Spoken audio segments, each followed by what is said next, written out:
Hello everyone, welcome to my channel. আমি তোমাদের সাথে আজকে শেয়ার করব একটা ব্লগ।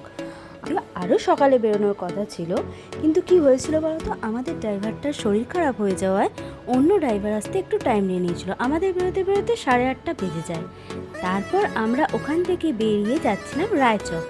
আমাদের রায়চক যেতে মোটামুটি সময় লেগে গেছিলো 4.5 ঘন্টা। আমরা মাঝখানে একটুখানি ব্রেক নিয়েছিলাম, আর কোথাও দাঁড়াইনি। আমরা একেবারে চলে যাই রায়চকে। তারপরে রায়চকে গিয়ে যাও তো, রায়চক এরিয়াটা না একটা সারাউন্ডিং বাউন্ডারির মধ্যে। প্রথমেই ঢুকতেই তোমাকে করতে হবে কি, আইডি কার্ড চেক করিয়ে নিতে হবে। নিয়ে তারপর ঢুকে অনেক রকম বাংলো আছে, যেমন হচ্ছে কিছু আছে ভাড়া দেওয়ার জন্য, যেমন ফোর্ট আছে, কিছু রিসর্টস আছে।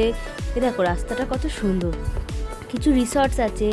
কিন্তু আমরা যেখানে ছিলাম সেটা ছিল প্রাইভেট বাংলো। দাঁড়াও তোমাদের প্রাইভেট বাংলোটা দেখাবো। আবার গিয়ে কি হয়, গিয়ে তো খুব মুশকিলে পড়ে যাই। একদম ঢুকে যাওয়ার পর আমরা একটা রিসর্টের কাছে গিয়ে পৌঁছোই। তারপরে খুঁজেই পাচ্ছিলাম না যে আমরা যেটায় থাকবো।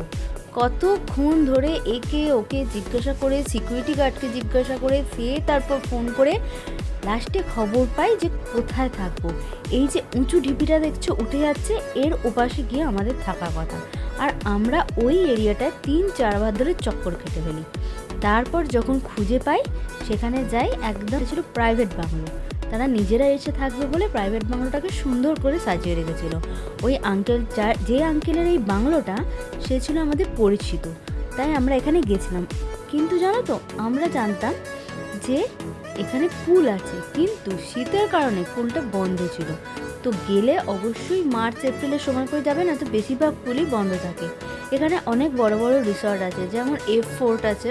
এই দেখো কত সুন্দর করে সাজানো এদের বাড়িখানা। কিন্তু আমরা এখান থেকে কিন্তু আর কিছু করার মতো নেই। আমরা যখন ভেতরে পৌঁছোই 1:30 বেজে গেছিলো। তারপরে যে কেয়ারটেকার ছিল তার সাথে কন্ট্যাক্ট করে কথাবার্তা বলে আমরা খাবারের ব্যবস্থা করতে বলি। তো ওদেরই কোনো পরিচিত রেস্টুরেন্ট থেকে ওরা খাবার আনানোর ব্যবস্থা করে দেয়, কন্ট্যাক্ট করিয়ে দেয়। আমরা সেখান থেকে খাবার আনিয়ে নিয়ে খাওয়া দাওয়া করি। আর খাবারের কোয়ান্টিটি ভালো ছিল, এনাফ ছিল, আর খাবারও খুব ভালো ছিল। খেয়ে আমরা 8 ঘন্টার মতো রেস্ট নিয়ে একটু সাজুগুজু করে বেরিয়ে পড়ি ঘুরতে। কিন্তু প্রথমে ঘোরার জন্য বেরিয়ে কিছুটা হাঁটার পর কোনো লোক দেখতে পাই না। মানে আমরা যে সারাদিন ওখানে ছিলাম, বোধহয় গুনে গুনে 20টাও বোধহয় লোক দেখতে পাইনি। যারা ফাঁকা জায়গায় থাকতে ভালোবাসে তাদের জন্য ঠিক আছে, কিন্তু আমাদের না অতটা ফাঁকা জায়গা ভালো লাগেনি।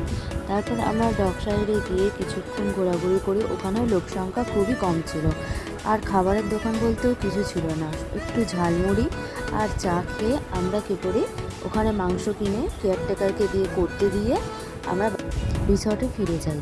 তারপরে সেখানে গিয়ে আমরা খাওয়া দাওয়া করে নিয়ে রাত্রির মতো ওখানেই ঠিক থাকি।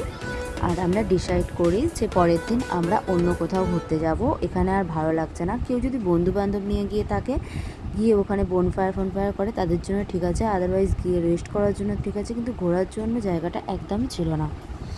তাহলে আজকের মতো এখানেই থাক, নেক্সট ব্লগে শেয়ার করবো। টাটা।